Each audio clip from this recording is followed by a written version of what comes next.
Ke pizza ni sebenarnya collaboration yang mana masa tu Mika Food ada seorang kawan Syakir, dia punya branding cake pizza masa tu.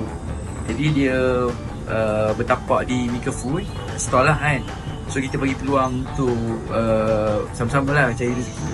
And then apa yang kita nampak perkembangan yang baik kan untuk apa pizza tu sendiri. Jadi kita collab. And then 2019 lahirlah Mika Pizza di Padang.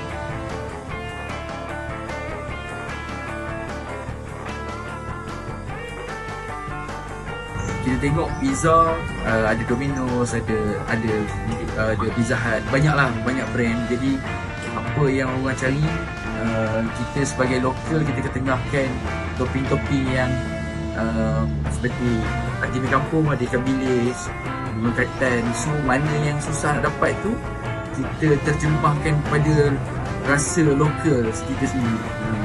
Jadi dekatlah, orang kata dekatlah dengan cita rasa kita.